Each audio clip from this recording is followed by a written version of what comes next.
Hey guys, I should be streaming at this point. I'm just waiting for YouTube to give me confirmation. Yes, it says I have an excellent connection, and thus we should be live. Edkin, welcome. Yeah, it says here I was on her Discord around that same time. She seemed to be pretty busy. Look, I gather she was. The Discord chat was very busy. However, as I said, I didn't feel like a good fit.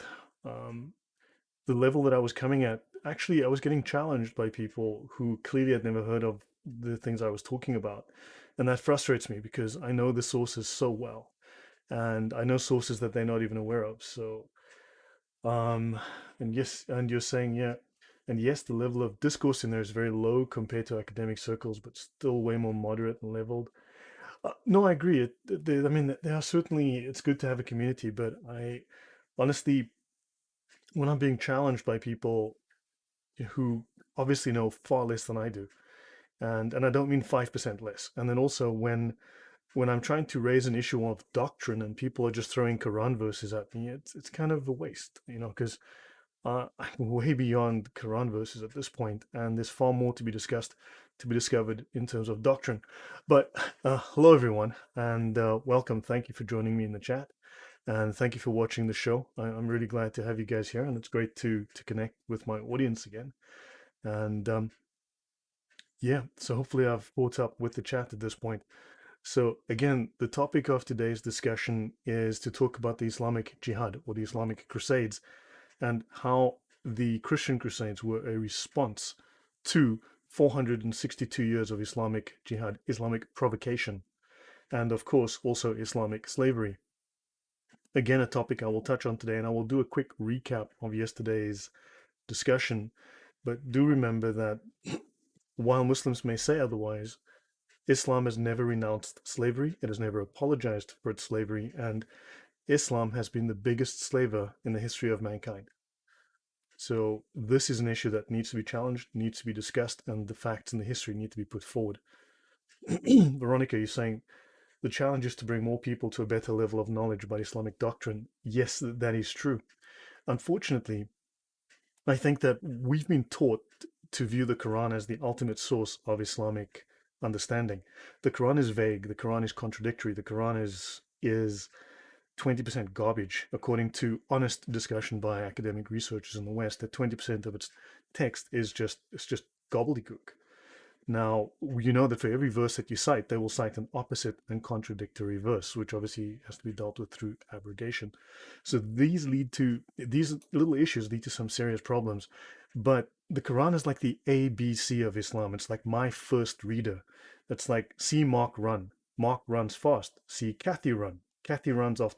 That's the Quran compared to not the tafsir, not the other commentaries, but the actual Sharia and the fiqh, right? And the authoritative final commentaries, which became the final doctrine. You have doctrine that is variable, and you have doctrine that is confirmed by all of the scholars. That is the consensus of all the scholars.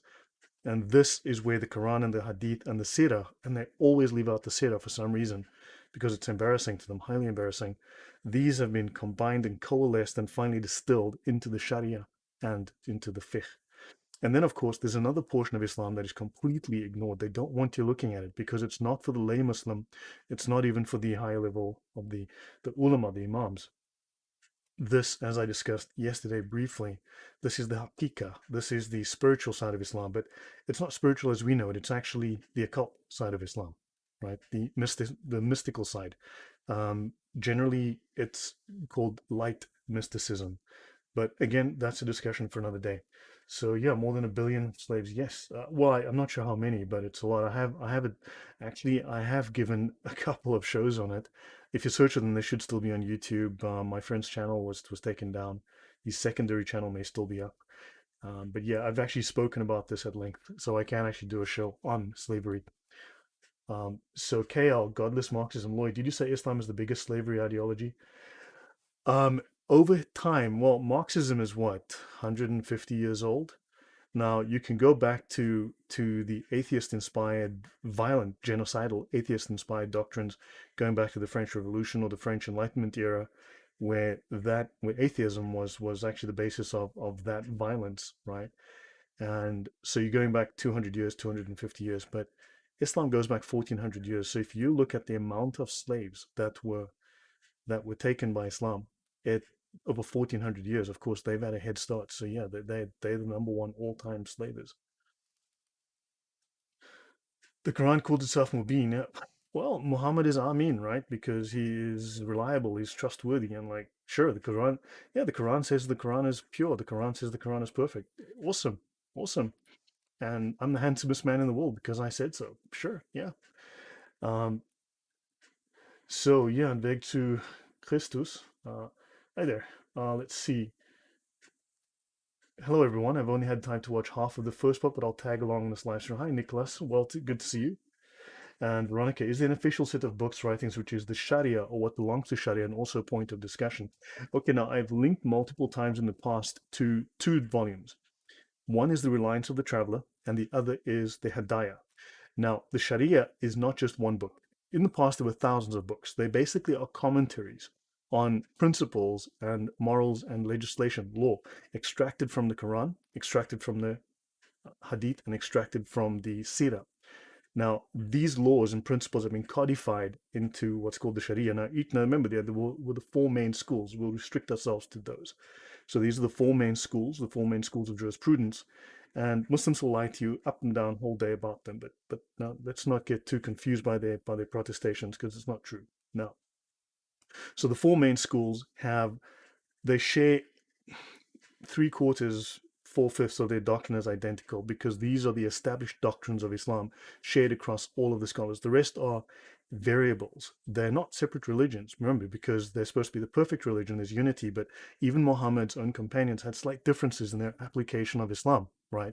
So what happened is each of these scholars kind of followed one of the different companions of Muhammad. So for instance, one difference would be I think in the Maliki school and versus the others, like some of them they pray with their hands up and others pray with their hands down.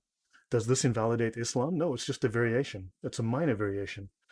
Echter kafir, een weg to Jesus Christus. An interesting fact is that Quran Muslims are considered as disbelievers. Yes, they are considered as hypocrites, and of course they're guilty of ridda, blasphemy, right? Well, they're not Muslims then, right? They are. There's a word for it, murtad. So only four. Well, um, Armleuchte. Yeah, thank you. Well, yeah, spread the word. Um, an interesting fact is that, and let's see, 14 million slaves were taken on the eastbound slave trade from Africa and arrived in Arabia. I've got numbers that show between 60 and 80 million, right? But 9 out of 10 slaves taken died during transport. But not only that, so don't forget, there are no blacks in Arabia. Very, very few. Okay, there are no blacks in Arabia because those slaves were castrated. They were not allowed to have children, and they had children. The children were either enslaved or killed.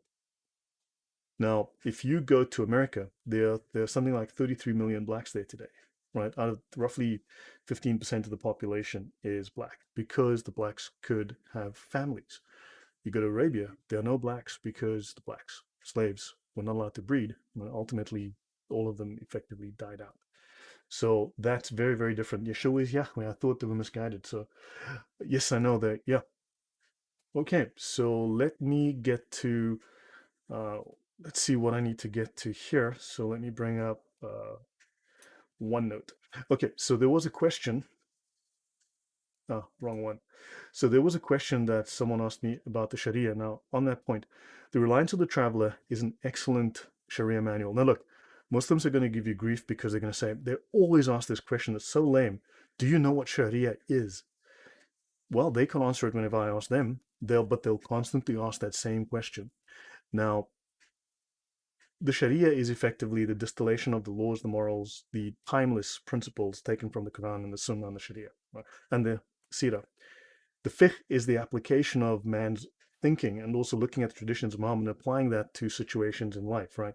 So that is the application, the exegesis of the laws of the Sharia and the principles and morals found in the Sharia, and then applying that to life. So that's the difference between the fiqh. However, Muslims do use these interchangeably. Now, the Reliance of the Traveler, the Umdat al-Salik, is a fantastic manual because it's a single volume. The Hidayah is something like 2,652 pages, if I recall. It's 4 volumes. It sits like this on a desk. It's huge. Whereas the Reliance of the Traveler is a single volume and it's a summary of all of the best fiqh from across all the schools. Let's call it sacred law because that combines Sharia and fiqh, right? It is the sacred law and it's a detailed book and it gives you hints on every. You can find a little bit of everything in there. You'll find the ijma, the consensus of the scholars in there. And it'll also give you references to which scholar to go and research on a given topic, who is the expert, and it'll give you references to which books to go and look at.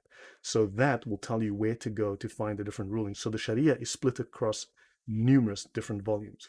Within each school, there would be experts and they would all pool their opinions, and ultimately a book would be written that ultimately became the consensus manual on that topic, for instance, on marriage or divorce and so on.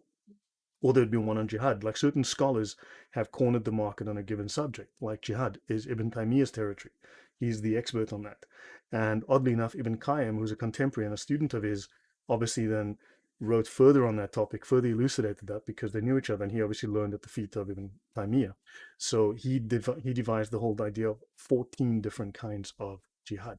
The primary jihad, of course, is jihad of the sword or violence.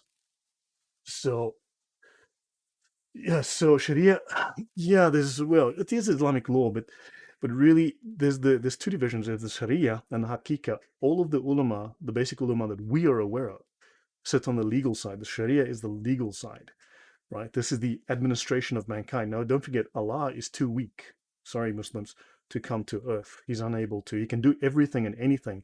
He's unlimited, but he can't come to earth. Okay, sure. Now, on the other hand, you've got the mystical side, the occult side. And this is the domain of the Sufis. This is the domain of the upper level, the real elite within Islam are the Sufis. Hey there, Stephen Gilchrist. Hello there from London. Yeah. And hi from Warsaw, Poland. So, yeah. So let me quickly go to this. So let me go back just to cover a little bit. I hope this has been an interesting and helpful. Hello, Steffi. How are you doing? I hope this has been a helpful and interesting summary as we've begun here, right? So within the document that I've linked, you can go to the OneNote database. It'll load in your browser. It is searchable and it covers a lot of different stuff, not just my notes on the Crusades. But this that you see here is what's important. This summary is very important, right? This is where you can get the gist of it. Now, within the document that I've given you, you will find other pages as well that highlight a lot of other important detail as well. So I guess there's going to be more than 2 episodes on this. This is the wall of the Vatican. This is what they built because they were attacked by Islam, right? This is in Rome. They were in Rome, right? Now, and I've got various links that I included, and of course got the video that I played yesterday. And I discussed about the importance of the date September the 11th, because that's when Islam was supreme in Europe, and on September the 12th, they were defeated. Right. Just some interesting trivia, something I discovered today. Trinitatem, Latin, has given us one of the chief words we use to describe to whom we pray, the Trinity. So the Latin source for this word is Trinitatem, the term for the number 3. So for the first 2 centuries of the Christian church, Trinity as a term describing God was unknown to the Christian world. There was the concept of the 3 in 1, the unity, the Godhead. However, there wasn't a word for it. So this term was coined by Tertullian, and he wrote in the early part of the 3rd century. Just something I came across today. Thought that may be interesting. Now, to get back to where we are here, Islamic slavery. So between the 15th and the 18th centuries, right, an approximate 5 million white Europeans were abducted and enslaved in the name of jihad, taken to Africa, taken to the Middle East. Jestem spóźniona, witaj. What does that mean? Spóźniona. Spóźniona. Okay, well, you'd have to translate, or I'll translate that later. So, how many were kidnapped during the Arab slave raids in Europe between the 8th and the 11th centuries is unknown. Okay, now again, as I've said, roughly 300 to maybe 500,000 blacks were taken to North America, which includes the US and Canada. 14.5 million blacks were taken to South America. You don't hear a peep about that. And 5 to, I don't know, 20 times that number were taken from Europe to Africa and the Middle East as slaves. This is not discussed. Understand? Because it's very simple. They want to saddle you with guilt. Then they want to obviously deny their own guilt, their own criminality. So, okay, now, the largest Islamic army to ever invade Europe, which was something like 225,000 jihadis. The entire army was about 300,000, but the fighting men were about 225,000. In 1683, they came to conquer Vienna and then Rome, but they failed. They were stopped by an army led by the Polish king Jan III Sobieski. Now, as the Ottoman Empire was beginning its slow retreat from Eastern Europe, the Muslim slavers of the so-called Barbary states of North Africa wreaked havoc all along the coasts of Europe, reaching as far as Iceland. People living within 100 kilometers of the coastline were under threat, under severe threat. And the fact that they were destroying shipping, the fact that they were plundering shipping meant that Europe ran out of resources. It wasn't able to trade with North Africa. Trade fell, as you saw in the video that I played yesterday, which is in this document, fell by, I don't know, 90%, which means that Europe became poor. Islam is the cause of the Dark Ages. Islam is the cause of the actual voyages of discovery around the Horn of Africa to the spice route to India, because they had to choose. The land routes were no longer available to them. So now, also, so yeah, there's lots of stories we could tell, but I won't go there now. This actually was in the notes. We discussed this yesterday. So the United States of America's first war, which it fought before it could even elect its first president, was against Islamic slavers. So America's first war was against slavery by Islamic slavers. Ah, you're late, Shvuzniona. It's late. Okay, yes. So when Thomas Jefferson and John Adams asked Barbary ambassador why his countrymen were enslaving American sailors, the ambassador answered that it was founded on the laws of their prophet, that it was written in their Quran, that it was their right and duty to make war upon non-Muslims wherever they could be found and to make slaves of all they could take as prisoners. Now, modern Muslims will tell you that this man is obviously an enemy of Islam, and modern Muslims will either be horribly ignorant or just plain out lying to you. So, and honestly, it's embarrassing to them to admit the truth. These are some various books on the subject, right? So you've got Brian Kilmeade, Thomas Jefferson and the Tripoli Pirates, the forgotten war that changed American history. You've got Jefferson's War, America's first war on terror from 1801 to 1805 by Joseph Whelan, and To the Shores of Tripoli, the birth of the US Navy and the Marines. So the US, as you know, was paying 20% of their annual income to these slavers to be left alone. But eventually they had to stand up and do something. So what we saw in the earlier video was that what we today call the West is merely what remains. We are the 25% that remains of what was Christendom. Islam has taken 70 to 75% of what was Christendom, Christian lands, was called Christendom in the past. We are what remains. We are the last bastion, the last holdout, the survivors, the remnant of what was Christian land. Understand? And the Pope seems to want to give up very easily without a fight, you know. And politicians seem to just want to roll over and play dead.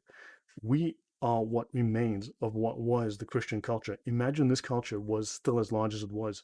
Northern Africa would be highly developed, wouldn't be a third world mess. And I know I come from the third world, right?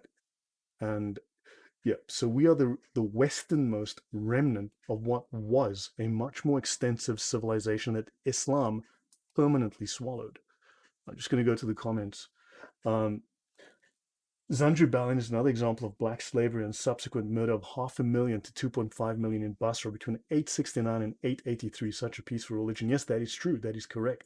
I may reference that in these notes. Otherwise, I do so in my talk on slavery. I've got extensive notes on Islamic slavery, on the Islamic slave trade, and I've done shows on that in the past on other channels. Something I could do. Marek, a conspiracy lasting for centuries, a conspiracy of silence. We've been too tolerant. Look, coming from the third world, it's very strange. Half my family, even in Africa, is white, right? So I'm black, but half my family's mixed. So it's very interesting when I see the world from two perspectives simultaneously, from a third world African perspective as well as a first world European perspective. And it's Western Europeans are too tolerant, that you have too much faith in other cultures that have different moral systems, that have different ways of seeing the world, of viewing the world, which are not as tolerant as yours. If you tolerate them, and allow them to do everything they want to do, eventually you will find yourself on the nasty end of severe intolerance, because these are not tolerant cultures.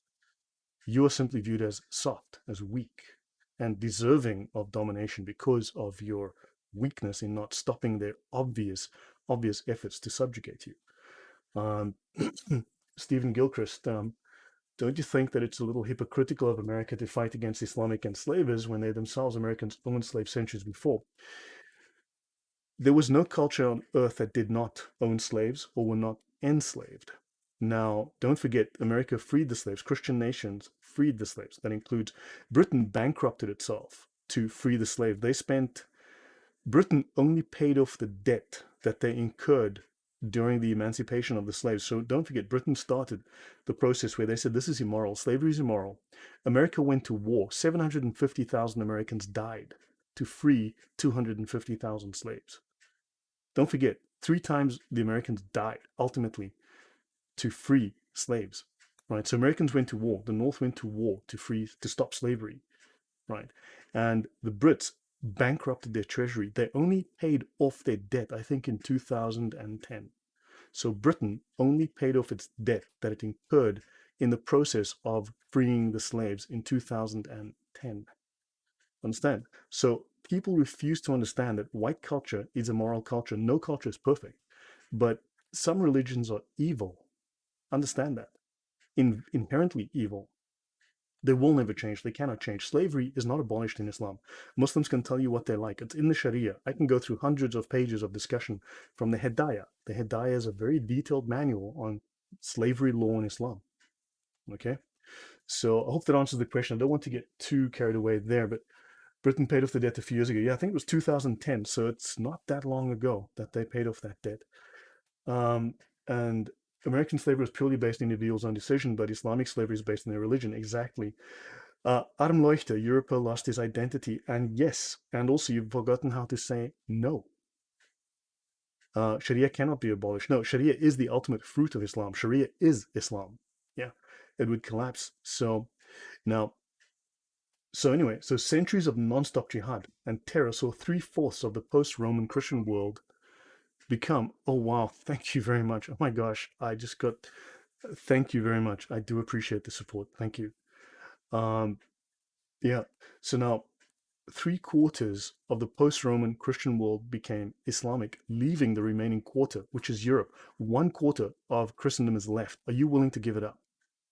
Do you want to be swallowed by the third world? Do you want to become the third world? Do you want to become an Islamic caliphate? And I hope the answer to that is no. And hopefully I can provide all of the reasons why you should say no very loudly and very enthusiastically. So for this reason, a tiny Europe's self-identity did not historically revolve around ethnicity or language. The small corner of the Eurasian landmass, Europe, still houses dozens of widely divergent cultures, while much larger landmasses are homogeneous. So Europe values diversity. Understand, they allow diversity of thought, diversity of culture, right? So Europe's identity evolved from a common religion. It was the last and most formidable bastion of Christendom not to be conquered by Islam. And these interesting words, this is a very interesting man, a very good scholar, someone I quite admire because he's a very, very good scholar, Raymond Ibrahim, and this is from his book, Sword and Scimitar. Now, I hope one day I get the chance to speak with him. So let's have a look. This is Eurasia, and this is Europe that's highlighted, okay? Now, Europe is very small. It's a tiny fraction of what was once an entirely Christian area. So in 1993, Samuel Huntington said in his book, In the Clash of Civilizations, that Islam has bloody borders. And he said, in Eurasia, the great historic fault lines between civilizations are once more aflame. This is particularly true along the boundaries of the crescent-shaped Islamic bloc of nations, from the bulge of Africa to Central Asia. Violence also occurs between Muslims on the one hand and Orthodox Serbs in the Balkans, Jews in Israel, Hindus in India, Buddhists in Burma, and Catholics in the Philippines. Islam has bloody borders. So historian Bernard Lewis wrote, for almost 1,000 years from the Moorish landing in Spain in 711 to the Second Turkish siege of Vienna in 1683, Europe was under constant threat from Islam. All but the easternmost provinces of the Islamic realm had been taken from Christian rulers. North Africa, Egypt, Syria, even Persian-ruled Iraq had been Christian countries in which Christianity was older and more deeply rooted than in most of Europe. Of the 7 letters that the Apostle Paul sent, 6 of those places he sent those letters to are now Islamic. Um, I'd seen with my own eyes in case I worked there. Yes, I have. Yes, slavery still very much does exist in Kingdom of Saudi Arabia. So tell you what. So let me switch gears here and move over to some discussion again from Islamic sources. Right. So I'm going to bring up my Islamic sources, and I realize I need to share that part of the screen. So I'm going to just capture the whole screen.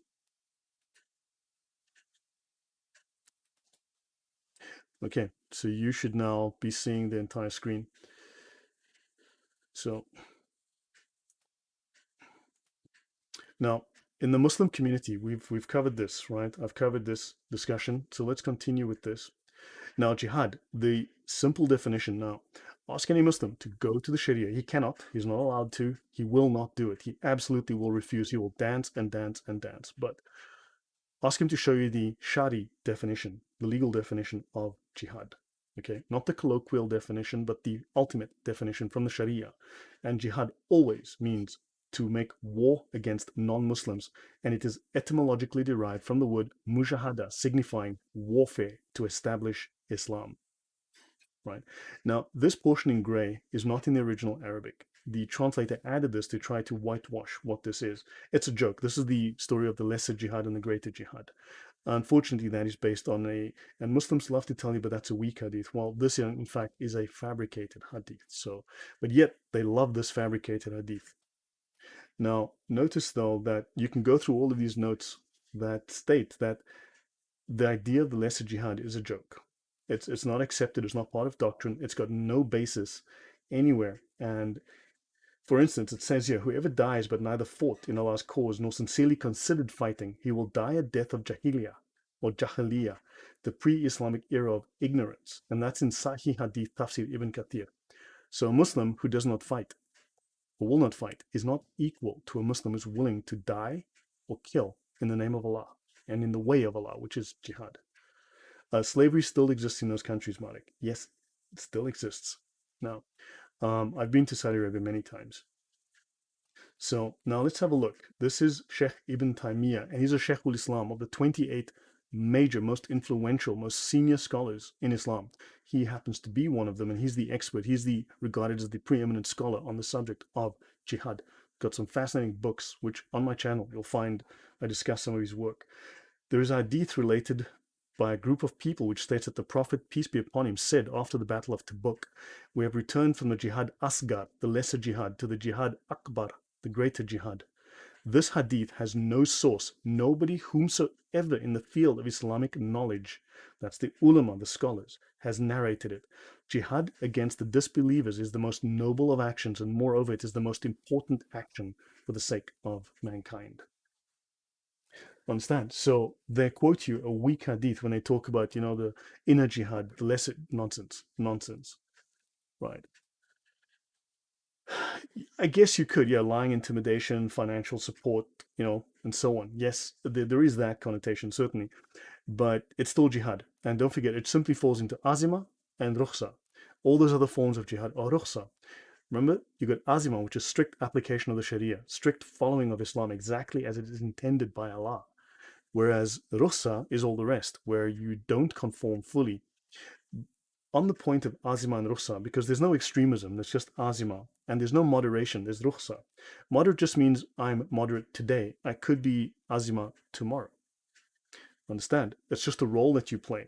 And also, Allah allows for this variation, the differences between the 4 schools called ikhtilaf. Yasir Qadi actually mentions this in the talk. There's this famous talk and so on. But anyway, ikhtilaf is the differences between the 4 schools. Now, what happens is Allah allows for variation within worship. That's why there are 4 separate schools with 4 slightly different ways. They all agree on certain solid doctrine, which is the doctrine that is agreed upon. This is the unbreakable shared doctrine. And then there's like the 20% that are differences between them. These differences do not break the doctrine. They do not change Islam in any way. They do not factor into the meaning of the Quran and the Hadith and the Sirah. They don't affect the Sharia whatsoever. They simply, like I said, difference between do you pray with your hands up or pray with your hands down? Big deal.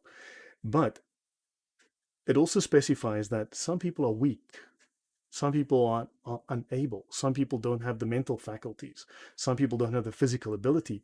Therefore, Allah gives them dispensation to not follow strictly because they are too weak. And but those who can must. And that is the difference. That is called ikhtilaf. So difference. So let's see, there's some questions here. Azima, following to the letter and spread. Rukhsa, license, permit. Yes, there's multiple words for it, but yes, correct. Thank you. Yeah, do you have any questions, guys, so far? So now let's continue. Oh, Stephen Gilchrist, have you read the hadith where Allah says any Muslim who appears on Judgment Day without the strikes of jihad will appear before Allah with a deficiency? Yes, correct, because a Muslim who has not fought in jihad is not equal to one who has. Remember, the difference between one who has died in jihad and one who has died without going to jihad is the difference between 100 times from earth to heaven. Understand? Only then are you a true Muslim. Yes, I would say that that's fair enough. Now, jihad is Quranic. It is scriptural. Now, from the Sharia, actually, let me go over to this side and let me just bring this up again. Um, so in the Sharia, it says, this is in the Reliance, the scriptural basis for jihad prior to scholarly consensus, which is defined in section B7, are Quranic verses, fighting is prescribed for you, Quran 2:216. So the Sharia bluntly says, this is the meaning of this verse. 2. Slay them wherever you find them, Quran 4:89, and 3. Fight their idolaters utterly, Quran 9:36. Stephen Gilchrist, yes, it is madness, but this is the truth of Islam. Now, understand, people can say, but we're not doing this today. Well, yeah, you might do it in a week. And don't forget, ISIS did this, right? The Taliban did this because they tried to establish the caliphate and follow Islam according to Azima, to do it strictly, faithfully. So the laws remain on the books for eternity. They cannot be changed. So understand. So maybe not today, but who knows? When they have enough power, they will. And at the end times, only then will Sharia be enforced strictly. So they're working towards this. Dragona, thank you very much. I really appreciate that. And thank you everyone for the support. I mean, it's just really nice to have the comments, the interaction, and the positive words and things. Thank you very much. I'm glad this helps you. Please learn from this. If you have questions, ask. And I'm always available if anyone wants to chat to me. I actually do Skype with various people. I have chats with people, and I teach and I provide resources and education. So um, now, and they also mention, and such hadiths as the one related by Bukhari and Muslim that the Prophet said, I've been commanded to fight people until they testify that there's no God but Allah, and Muhammad is the messenger of Allah. If they say it, they have saved their blood and possessions from me. And if they haven't said it, well, then your blood and your possessions are not safe from the Muslims. That's why the ambassador from Barbary said, well, they are instructed to take slaves, to take things. Remember, they were plundering and taking. Stephen Gilchrist, they're doing it in London as you are streaming. Sadly, yes. But those are things we'll get to in more depth. Now, details concerning jihad are found in the accounts of the military expeditions of the Prophet. Now, the biographies of Muhammad, the Sirah, originally refer to his actions of war. Right. Now we call them the biographies, but really they are the records of his warfare. Right. And of course, everything he does is the example for all Muslims. Jagona, thank you for your work and all effort. You explained very well. Thank you very much. You'd be amazed how many hours I spend reading this stuff and cross-referencing, double-checking with other books. Yeah, Britain could be great. People lack the will. You must understand it's a matter of political will. It's a matter of information. If the public knew this, if this all became public and everyone knew this, there would be an outcry. Seriously, there would be an outcry, such a massive outcry. But don't forget, 95% of the jihad is invisible, right? It's through finance, it's through manipulation, and so on. So yeah, but information. So the jihad is obligatory upon Muslims. Jihad is a communal obligation. A communal obligation, this is fard kifaya. Fard al-ain is a personal obligation, also known as universal. Yeah, both outcry or outrage. Yeah, there would be. I mean, would you want this in your country? No, right? People say, get this out of my country. Do something about this.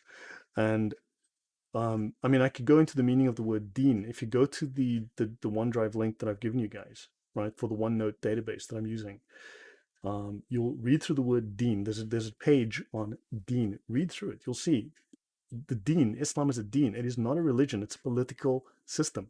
It's a system of control and domination. It says so bluntly in their own definition. Understand? So I don't know why we don't take them at their word. Stephen Gilchrist says the government are in bed with the jihadis. They know what's going on. I'm sure there is some degree of complicity, yes. Um, but yeah, so jihad is obligatory. Now you have fard al-ain, which is personal obligation or universal obligation, like the 5 daily prayers, which don't appear in the Quran but do appear in a hadith, which proves that hadith do abrogate the Quran. Now, communal obligation is a small minority, that famous small minority must always perform this action, or the crime of non-performance falls upon the entire ummah. They are all guilty of sin and will all be facing hell for this. Now, because many of the Muslims, basically the lay Muslims, most Muslims are following rukhsa, right? The ulama take on the responsibility of applying Islam fully, azima, right? Applying it strictly. So they are doing this service to Allah on behalf of the Muslims. Therefore, they have a preeminent role over the lay Muslims. Irkan said, although some clever imams would arise and reinterpret this fard al-kifaya as fard al-ain, making it even messier. Well, the thing is, jihad does become fard al-ain. It does become a personal obligation under given circumstances. If you read the Reliance, they'll explain it. Right? They'll tell you, at this point, this communal obligation becomes an obligation upon every man and woman, and even children of a certain age. So it's not that they're actually following the law. In every case, you can find they are following the law. It's written in the Sharia. They're following it. They're not making it up. They are being truthful.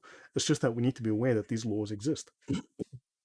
So when enough people perform it to successfully accomplish it, it is no longer obligatory upon others. So the others can chill while the others go kill. Understand? So, and he who provides the equipment for a soldier in jihad has himself performed jihad. Right? Now, those of the believers who are unhurt but sit behind are not equal to those who fight with their property and their lives. Allah prefers those who fight with their property and their lives a whole degree above those who sit behind. Understand? And Allah means that. So if none of those concerned perform jihad, and it does not happen, then everyone who is aware that it's obligatory is guilty of sin. In the Hidayah, they're more explicit, because also in the Reliance, understand that when people translate these Islamic books, they often whitewash. Even the academic sources, like the Encyclopedia of Islam, is slightly whitewashed. Not everything is necessarily accurately translated.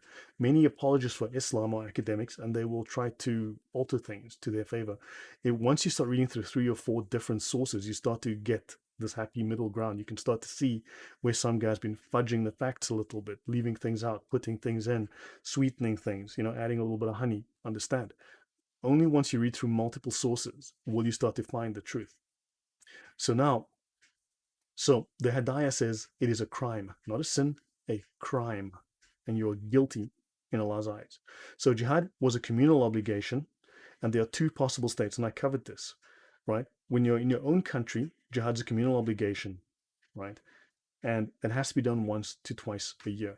Remove jihad and slavery, and Islam would become a minority religion like Judaism in less than a decade. Yes, it would. Am I right in saying that the nation of Pakistan was formed as a result of failed plot to Arabize India?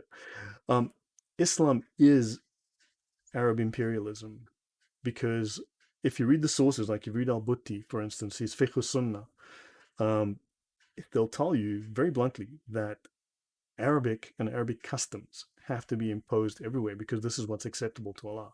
Arabic is supposed to be the one magical language that is the only language that, that can explain Islam perfectly. No other language on earth is capable of providing the kind of nuance that blah, blah, blah, whatever. Yeah. Erkan is correct. Yeah, in Islam, sin equals crime. But yeah. So jihad is personally obligatory for everyone able to perform it, male or female. And there you go. Jihad has just become fard al-ain. So who is obliged to fight? Those called upon to perform jihad when it's a communal obligation are every able-bodied man who has reached puberty and is sane. He's not a radical. He's not extreme. He's not someone with a loose marble or 3 or 500. Sane. You are required to be sane and rational when you go on jihad. When you run onto London Bridge and stab people, when you drive a bus over people, you are required to be sane when you do so. You have to rationally make the decision. And here's another very important point. guys. I think this is probably going to turn into like 3 or 4 or 5 episodes because there's a lot to discuss. And thank you for the questions, Stephen. Ridiculous, isn't it? The Almighty God in Islam only understands Arabic. Yeah, exactly. Prayers are only accepted. Now you can do the Shahada in another language and they'll take it, but prayer is only really acceptable. It's only, well, to Allah, it's only acceptable and only viable and worthwhile in Arabic. I mean, there's lots of interesting discussions. The thing is, again, Veronica asked earlier, the Sharia is split over so many different books, so many different commentaries. You're not going to find everything in one place. No one Sharia manual covers everything. So you need multiples. I generally work with the Reliance and I work with the Hidayah because they cover just about everything that I need to cover. If I need something else, I'll go look it up in a different book. But generally speaking, those two are definitive. The Hidayah is still in use today in the Pakistani legal system, for instance. The courts still use it today. Now there are 4 books that they use, but the Hidayah is their main manual. So understand. Muslims can't pray in their native languages? No. No, it's not as valid. It's not accepted by Allah. So if you're in the mosque and praying, do it in Arabic, or Allah doesn't accept it. I look forward to seeing these upcoming shows. No, thank you very much. I appreciate it. I spend hours reading this stuff. You'd be amazed how many hours I spend on this. Now, yeah, so if there's any questions, please ask, and I'm happy to discuss. I think, okay. So now notice, they'll say here, it is offensive to conduct a military expedition against hostile non-Muslims without the caliph's permission. So in other words, don't do it. Okay? Don't do it without the caliph's permission. Although, if there is no caliph, well, do it anyway. Okay? Now, notice Muslims will happily tell you, and I can prove to you by showing you, the evidence is easy for me to provide. Muslims will say, well, in Islamic law, of warfare, it says don't kill women and children. And yes, it does say that. It says don't kill the women and children unless you have to, in which case it's okay, kill them. It actually says that if, you see, because, and also if you do kill them, it says, if you do, it's okay because they're not Muslims. It literally says that. Don't kill them, but if you do kill them, it's okay because they're not Muslims. And there is no punishment for you because you've committed no sin because they weren't Muslims. There was not, if they were Muslims, they would be protected from Muslims and from Allah, but because they're not protected. And if there were punishment, this would prevent Muslims from going out and killing people, and this punishment would be an inhibition on the jihad. So therefore, there must be no punishment for Muslims who murder women and children because you don't want them afraid to go and act in jihad. It's insanity. Every single rule in Islam has a negative, has an opposite, can be. There's not a single law in the Sharia that cannot be broken. Not one. Every single tenet, principle, concept, law, rule, promise, oath in Islam can be broken. None are sacred. None. So knowledge is power and the best defense. Ignorance is death. Yes, and we are unfortunately, I'm frustrated by look, I'm not a missionary, right? I felt a calling to do this. I felt for years I had to do this. I had to speak up, but I lived in the Middle East. I could not do this. I did it anonymously for some long time, for years, but now I can do it openly. And I have a problem with academics and with Christian apologists who focus so much on the Quran and the Hadith and never look beyond it, because those sources are what Muslims are limited to, lay Muslims. And really, this is like looking upwards and seeing the bottom. What you need to do is get to the point of the scholars and look down, and that's what I do. It's like, this is what we all need to do. Riba isn't sacred either. Riba, just remind me. Riba. Oh, good grief! You're talking about blaspheming. No, not blaspheming. Yes. Good grief, man. Riba is when you slander. My bad. Slander. It's allowed if necessary. Everything is allowed if necessary. Remember, under rukhsa, you have 7 or 9 different kinds of lying. Remember, in the Reliance, you'll come across a section called permissible lying. I think it's section R 7.2, and you'll find this section called permissible lying. Now, permissible is a legal term in Islam. In other words, it is not compulsory, it is not obligatory, but it is allowed. And it is obligatory, though. Remember, like I said, in everything in Islam, there's an opposite, right? Or they'll negate everything they say. So it is obligatory if the aim is obligatory, if the aim within Islam is obligatory, and of course expanding Islam is obligatory, then it is obligatory to lie. It is compulsory for a Muslim to lie to you. This is written in the Sharia. I didn't write it, but it's there in the books. So yeah, look, there's Taqiyya, Kitman, Muruna, Tesir, Darura, and there's a couple of others, right? They're slightly different. They're all very much similar. Taqiyya has multiple uses. They'll say, well, it's only to save your life. No, it's not. It's tactical deceit for the purposes of spreading Islam. These words have more than one meaning. And of course, they'll say Taqiyya is a Shia concept. Don't be fooled. Taqiyya is not a Shia concept. Yes, it is a Shia concept, but Sunni Islam uses it. The scholars use the term, right?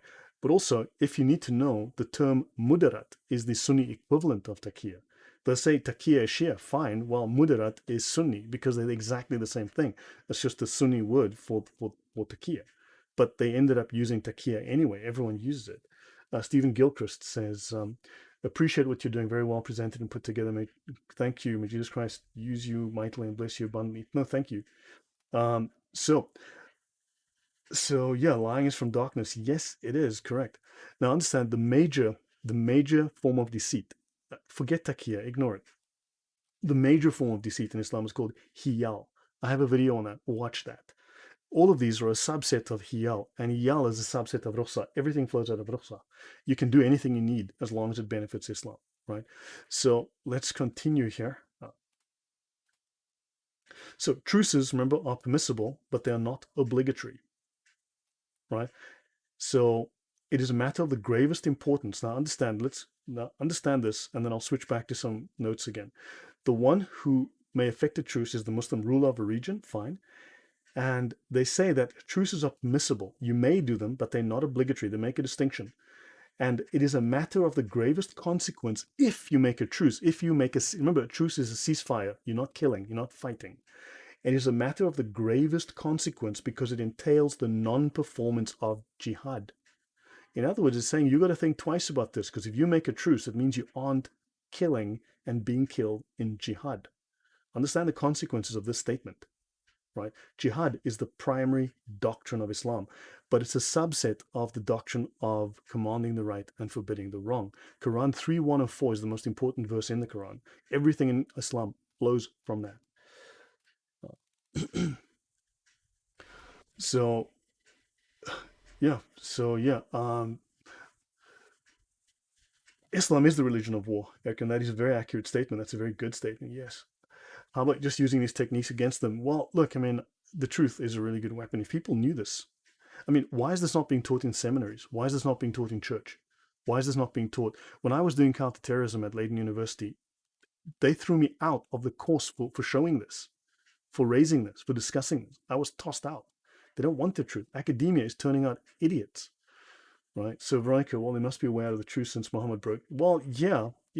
Don't forget, remember, all truces, all oaths, all contracts, all promises can be broken. And the tool to do that is hiyal. Look in my channel for HIYAL. That's the granddaddy of all Islamic deception. It's called legal trickery, because remember, this section of Islam is the legal section.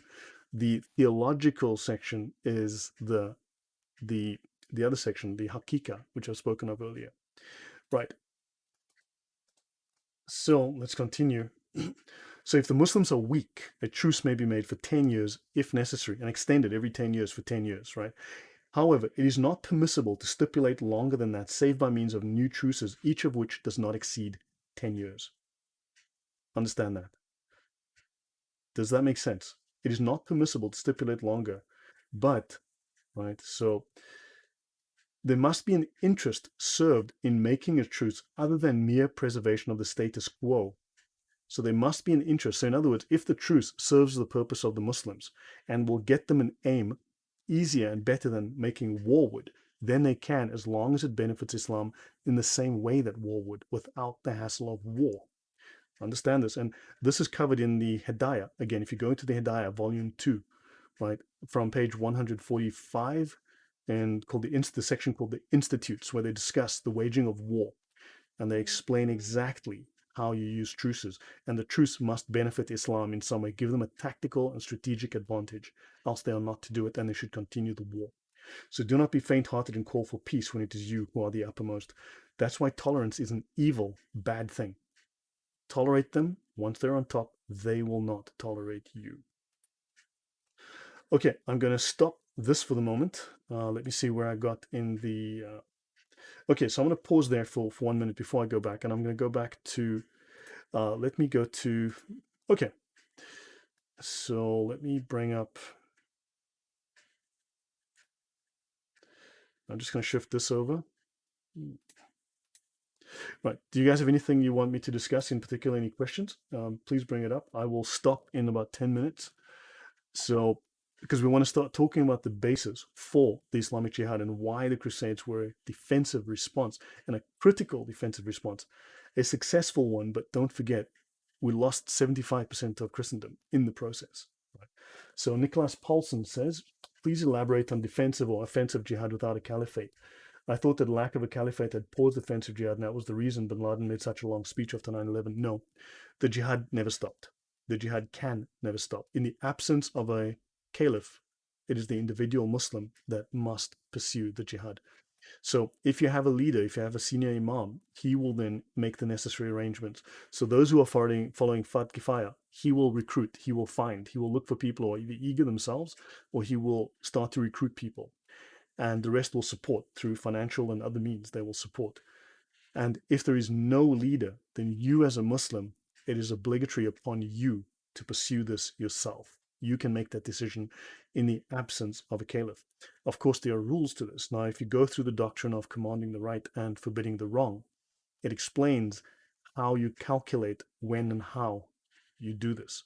So if there's going to be consequences, and for instance, if you are going to take an action to kill, like you're going to go on London Bridge and murder 5 people, however, you are armed with a banana and a rubber knife, and you're not going to be successful because you're 3 foot 2 inches tall and have only one arm and one leg, well, then don't do it, because you are going to embarrass Islam and you're going to fail in your mission. But if you're a big strapping lad with an AK-47 and a bunch of knives, well, go ahead and do it, because you will successfully strike terror into the hearts of people and before you are shot. And in fact, they want to be killed, because then they will earn the greatest, the highest reward from Allah, because jihad is the highest form of devotion in Islam. There's no higher form of devotion in Islam than jihad, which is dying and killing for Allah. So Dragana, can't block all Abduls all the time. Nature will never change. Yeah.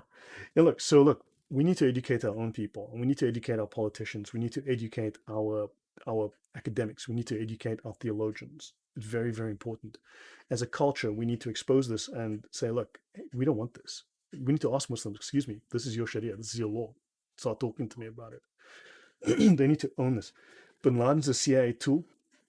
You know, on that point, the enemy of my enemy is my friend, and the Russians are not your friends. As you know, as a Pole, you'll know the Russians are definitely not your friends, and no Pole considers the Russians their friends today, even, right? At the time, the Russians were very bad people, the communists, and they were trying to take over the world, and they were invading areas like the Middle East and Afghanistan and all over the place. And of course, the Mujahideen were fighting against communism, and America was fighting against communism. They had a common enemy, so America trained them. America didn't train bin Laden to become a jihadi and kill Americans. They trained him, armed him to fight Russians and prevent communism from spreading. Because if communism had spread, many of you would be dead now, right? So this whole story, this is partial information. This is lies told by liars. He was trained, and of course he used the training, he used the money, he used the equipment, because suddenly you go from poverty to having, hey, I've got all this high-tech weaponry and a bunch of money, I can now pursue my jihad. Saudi Arabia was was a little patch of sand with some goats, and Islam was going nowhere, right? And then of course suddenly there was discovered to be floating on piles of oil, and hey, the jihad started back in the 60s again, because Saudi Arabia was suddenly rich from oil money. It's purely through American investment, or shall we say Western ignorance and Western investment in finance, that they've been able to rise up again. But Islam was done and over with by the late 20s. Islam was done. Unfortunately, that oil wealth brought them back. So Yeah, how can one educate anybody when the motive is money? Like the saying, look, information, dude. This is information warfare. You've lost the information war. That's called information dominance, right? You need to get the facts out there. This because it's a moral war. It's a war of perspectives. It's a war of narratives. And unfortunately, like the slavery issue, you want to know who were the biggest slavers? Well, black people were the biggest slavers in history, right? Not whites, blacks. Who ended slavery? Whites. Who still practices slavery? Blacks. Is it, you're not allowed to say that. Not no way I know, but hey, look, I'm black, so you tell me. I'm from Africa, you know? So yeah, Hillslide, hey there. I just came in. What book? So, okay, so the one I'm looking at, so there are multiple books. The Hidayah, right, which is the commentary on Islamic law, which from the Hanafi school. The Reliance of the Traveler, or the Umdat al-Salik from the Shafi school. Those are the two main ones I use, right?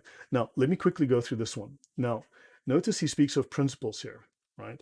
And of course, this is the Fiqh was-Sunnah, the Fiqh was-Sunnah by Imam Buti, or Sheikh Buti. First and foremost, the principles included first and foremost jihad, or struggle for the sake of Islam by all possible means. He means violence. And defense, if need be. In every case, defensive action is always secondary, if mentioned at all. Jihad is always violent, offensive warfare. Um, so Bam Bamster, thank you very much. Just discovered your great channel. Greetings from a South American in Australia. Wow, I'm a South African in Poland. Hey man, welcome. Thank you guys. Okay, so let me continue here. Let me just go through this. Now, this is from Sheikh Buti's book, The Jurisprudence of the Prophetic Biography. If we should ask why, this will explain why Muslims, this tries to explain to Muslims why they do jihad, why they did what they did, and why the Crusades were a response to this, right? Dragona says, you deserve much more subscribers. There's lots of knowledge behind it. Should be appreciated. Well, thank you. Yeah, look, tell people, look, go on David Wood's channel, go on whoever's channel. I mean, seriously, tell them, hey, talk to this guy, go speak to this guy, watch his videos, get him on your channel, invite him onto your channel. Do that, please. Just speak to people, tell people about this, share this, talk about it. I provide you with every resource that I use. I don't make it up. I show you on the screen, and I give you the books. These are authoritative books. These are not some random thing that I read somewhere. These are the books that the imams use, that the sheikhs use, right? These are the final definitions. These are the ultimate source of reliability. Thank you, Steffi. So now on this, so let's define why they do jihad, and then I'll call it tonight. If we should ask why the legitimization of struggle by force was delayed until this stage, we find the answer in the following considerations.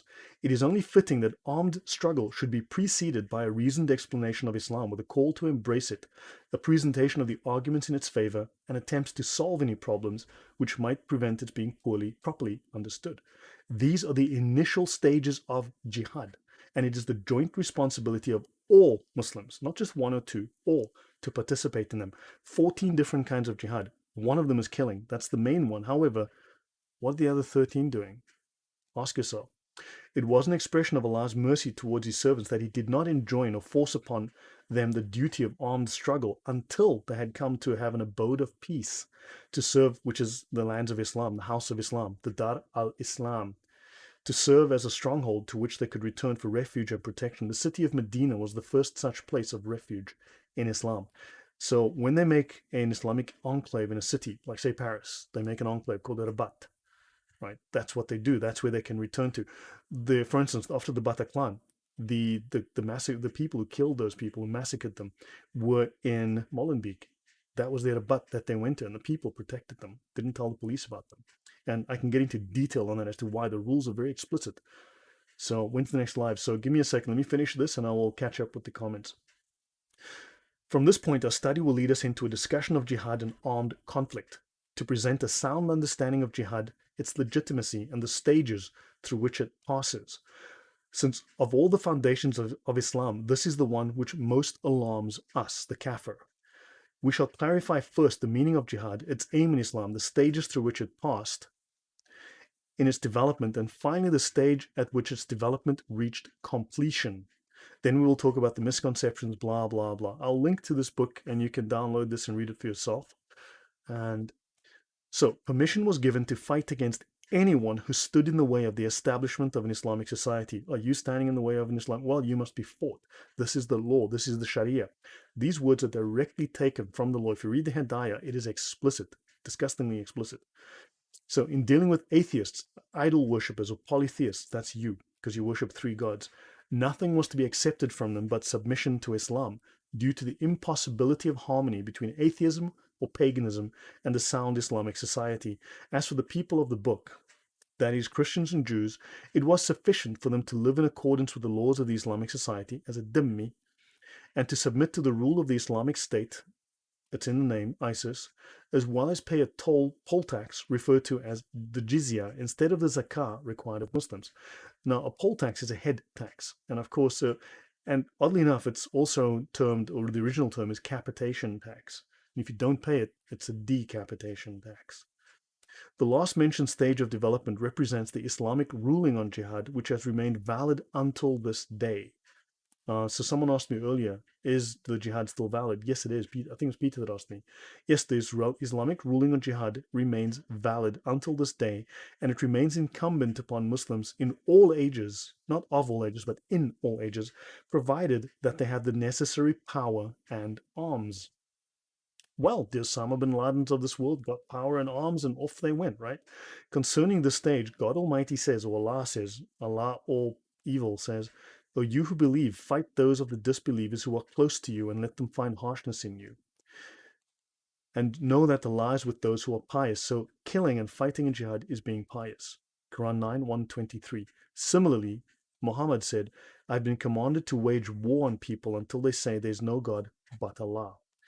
Let me scroll over and finish this section. Hence, it is meaningless in speaking of jihad to distinguish between defensive war and offensive war. So this question did come up, so let's do this then. For the aim of jihad is neither defense for its own sake nor offense for its own sake. Rather, its aim is to meet the need for the establishment of an Islamic society with all of its associated systems and principles. Once this aim has been achieved, it makes no difference whether it came about by means of defense or offense. As for legitimate defensive combat, such as a Muslim's defense of his wealth, his honor, his land, or his life, this is another type of warfare which has nothing to do with jihad, as it is spoken of in Islamic jurisprudence. This type of combat is referred to as qital al-sa'il, that is, warfare against an assailant, and scholars of jurisprudence devote a separate section to it in their writings. Nevertheless, untold numbers of writers confuse it with the jihad which we are discussing.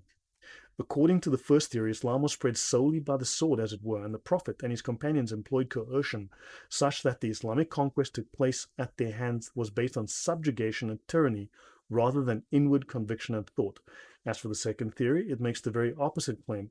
Now he's talking about people that, Muslims that want to say, well, jihad is like this, and then Muslims claim jihad is like that.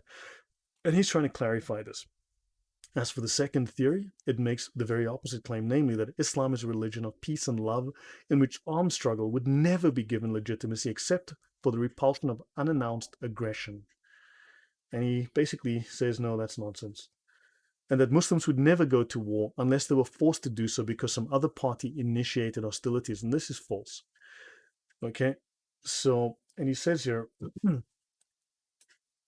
so we'll bring forth one piece of evidence after another to demonstrate that Islam is indeed a peaceable. So these are Muslims that are trying to pretend and trying to convince themselves and others that Islam is a peaceable, conciliatory religion which has no reason to interfere in others' affairs unless they assault it on its own turf, rousing it from its tranquil repose. Okay?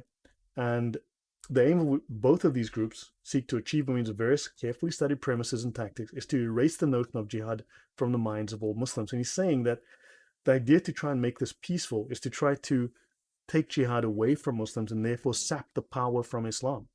They seek to promote the belief that jihad has been abrogated. And he says that these people have no faith. But when a precise revelation concerning war has been sent down, you see in whose hearts is disease, hypocrisy, looking at you with the look of one overcome by death.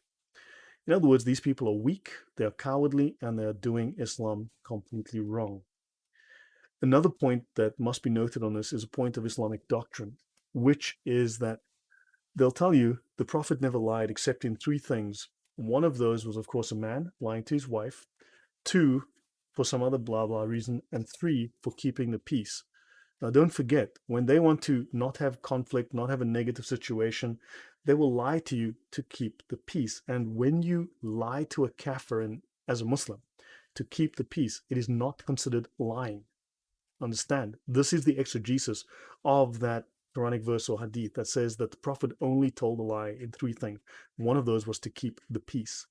And if you are keeping the peace, preventing conflict, preventing shouting or whatever, right, as in interfaith dialogue, that nonsense, then you're not lying. And also, another thing of doctrine, Islamic doctrine, called niyat. Action is judged by intention. If you intend good but you do evil, then Allah judges the intention, not the act. You can kill all the babies you want, but if you did it to promote Allah and kill his enemies, and dude, well done. Allah gives you a big hand for that. Understand, the action is judged by the intention, not the outcome. The ends justify the means. Like, I hope that makes sense. I'll end here. Without lies, Islam dies. Yes, let's go through this. Uh, Potsjawitka, yeah, that sounds Polish. How high was jizya? Jizya was roughly 50% of your salary. Look, it depended. It might be reduced. There was a lower limit, but there was no upper limit. So they could take 99% of your income. So this is from Musto asking me. There was no upper limit assigned to the jizya. There's a lower limit. There was a lower limit, right? So you had to pay like I think 10 dinars a year or something. So it depends. It's in the books, right? I've done shows on this with Thaddeus. It's also on my channel. Look up jizya on my channel. I go into this in extreme detail. The laws here are details, like 50 or 60 pages of law I go through. So, but there's no upper limit. And in fact, if you're not aware that you can negotiate, then they can take everything from you if you're too stupid to know that you can negotiate. But of course, if you can't pay, then they can take your children as slaves. They can take your wife as a slave if you could not pay the jizya. This was allowed. Ask truth, hey man, AT. When's the next live? So that was the question. Did I miss any? Guys, if you need me to answer a question specifically, at my name, so at Lloyd, and then so I can see it because I might miss your questions. I do try to answer all the questions. So yeah, Steffi, did you have any questions? Because I see you seemed a little shocked there about this. Jihad is never abrogated. That is the truth. In India, 30 or 50% of them, yeah. Yeah, India suffered 50%. So the typical law is 50% of your income, and there's a minimum limit, but yeah. Um, do as thou wilt. Yes, correct, and the lies will. 50%, this is bankruptcy. Exactly. It's intended to bankrupt. It's intended to weaken you. And don't forget, when Islam no longer had people to bankrupt, Islam itself went bankrupt and fell into weakness. The old man of Europe, the sick man of Europe, Turkey, died. What do you negotiate with? You can't pay. I guess you hope for the best. Yeah, hope. Yeah, it's demonic. Yes, it is. And then Nicholas says, give the material you presented. How does the Muslim Brotherhood motivate the at least superficial commitment to non-violence in the attempt? Because they're lying, just flat out lying. At least superficial commitment to non-violence, because they come on, they're responsible for assassinations. The Muslim Brotherhood has spawned dozens of Islamic jihad organizations, dozens of Islamic terror groups. They are the original. They had a special wet work division. Understand? They had a special operations division, for wet work. So understand, they are the template for for what happened with the sudden eruption of 200-300 different Islamic terror organizations. They are the granddaddy of all of this. Steffi, I've never heard it all laid out this way. I've never heard the information you're reading today. Yes, there's so much more. Man, I can go for days on this. Yes, this is my frustration, my issue with Islamic apologists, with seminarians, with academics. They don't go beyond the Quran, which is a waste of time. Seriously, the Quran is a waste of time. We do exegesis as if Muslim scholars have never done it, as if they've never had 1400 years to write it down and explain it. If you throw away the Quran, I promise you, you go to the Sharia, you read the scholarly text, they will tell you when a verse becomes relevant. They'll quote it and they'll explain it in detail. And then they'll tell you when a hadith is relevant and they'll quote it and explain it in detail. They'll go for pages. One verse in the Quran can literally be 10 pages of doctrine, of detailed regulation, detailed law. And you'll never find this in the Quran. Never. It's nowhere to be seen there. Understand? We need to go to the Sharia. You need to go to the fiqh. And unfortunately, that itself is a maze. It's taken me years to figure it out. I mean, good grief. Just like the credit economy, when the interest bubble stops, it crashes. Yes, dude, you're very educated about this. I learn a lot from you as well. Yeah, guys, I learn a great deal from my audience as well. I don't know everything. So I learn a lot from people who teach me things as well. And it fills in gaps. Like a piece of the puzzle suddenly appears. So, guys, I'm going to call it in a few minutes. Yeah, so Peter says some authors have speculated that the mafia protection tax. So Mafi actually derives from an Islamic term because don't forget the Muslims were in Sicily for what, 300 years? And so the mafia actually do have there. Let's say there's evidence for. I wouldn't say the word proof, but there's strong evidence for that the mafia comes from the Arabic term mafi, which is the extortion that the Muslims were living. So yes, there is certainly a connection, a historical connection. Um, and Midik says, I'm not going to say your name, dude. It'll be nice to talk a bit about Albana in one of the coming. Yes. Look, I have extensive notes. Don't forget, I don't read everything all the time. I've done notes sometimes 2, 3 years ago. I wrote these. I'm a little OCD when it comes to taking notes, as you guys will notice. Um, so yeah, I can certainly talk about them. I've actually written a document about them and their method of ideological warfare. I wrote a document for an organization um, on a consulting basis, I guess, on their ideological warfare methods. That would be an interesting discussion. So look, it's just I have so many ideas. I've literally dozens, and I'm not kidding. I have dozens of presentations I can do, and I'm trying to find a when to do all of them. Also, by the way, I've received some very good emails from some people, from a couple of you guys, and I will do a show to address those questions. So I have made a note of the questions I've received, some long comments or some emails. I am preparing presentations to deal with those questions to make a show on the questions that I've gotten. So I will attend to that. Understand? So thank you for that. Just give me time because I only have so much time to do these.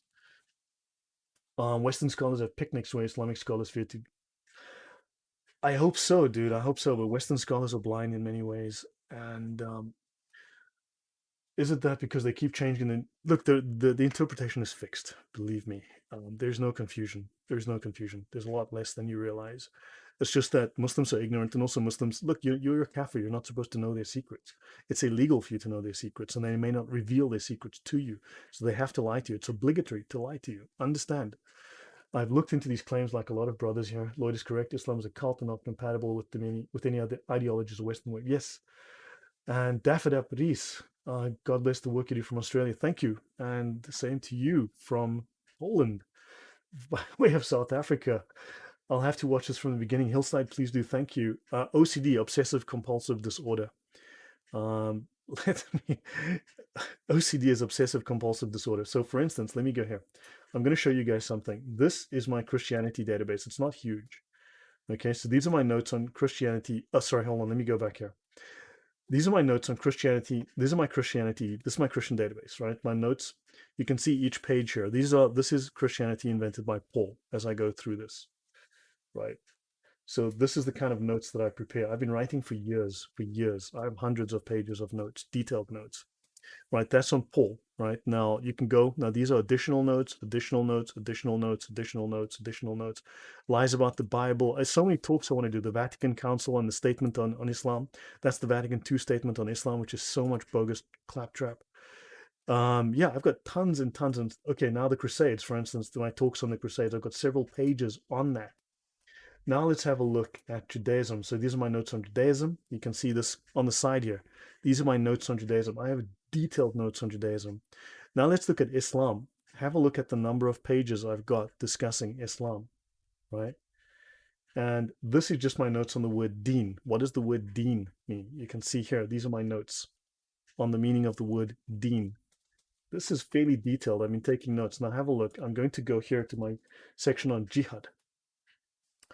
This is my section on jihad. You can see I have a 1, 2, 3, 4, 5, 6, 7, 8, I don't know, 20 sections. And these are my notes. Now, this is my main page on jihad. This is every reference to jihad known to man. Okay, this is so I can find just about anything in a flash. No matter what someone tells me, I have it somewhere. I will find it and I'll be able to provide contrary evidence. So understand, these are my notes. I mean, this, and I have like 20 more pages like this just on jihad alone.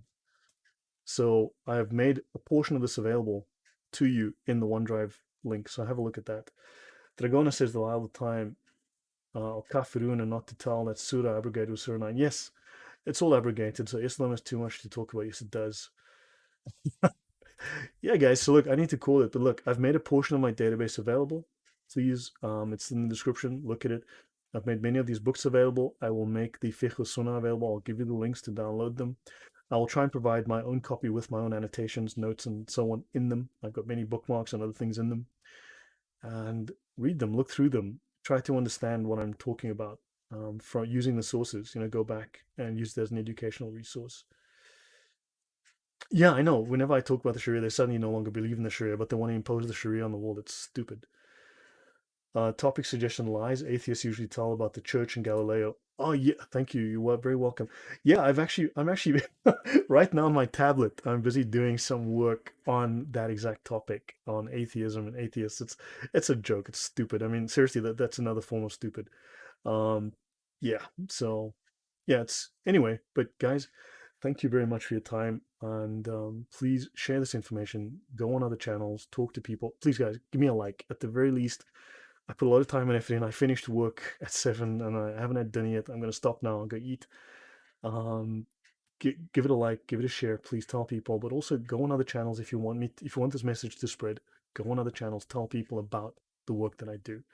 Ask them to invite me on. I'll be happy to do that. Okay, and yeah, I do take all the suggestions. No, thank you very much, Nicholas. Thank you, guys. I am going to do another live show, I believe, on Sunday. I'm not sure if I'll do one this week. I'm busy doing a lot of research. I'm doing 3 or 4 different presentations right now. I'm busy writing. And next week, I will have Shamun Kakan. We will be talking about Muhammad's marriage to Aisha and the implications of that, of course. And yes, in the Sharia, you will find references to prepubescent sex. You will find references to prepubescent marriage, divorce, as well as marriage with infants. Infants. Okay. And we will talk about this. We're going to lay it bare next week on Thursday on the channel at 8 p.m. next Thursday. And yeah, Muslims need to own their religion. They need to own this. This is the truth about Islam. These are the facts. Um, yeah, as you said on atheist, look, I mean, dude, yeah, I'm happy to have you here. Thank you, Ken. I mean, yeah, look, I mean, it's what it is. I'm not an evangelistic Christian. I don't try and force my beliefs, but I mean, I did work in national security. I try not to have people kill people, and this is why they kill people, because of their beliefs. So yeah, guys, thank you very much. I will call it here. Really good to spend time with you, and we shall see you next time, right? And I'll catch you guys in the chat. Drop a comment, let me know, and I will see you next time. Okay, take care. Bye.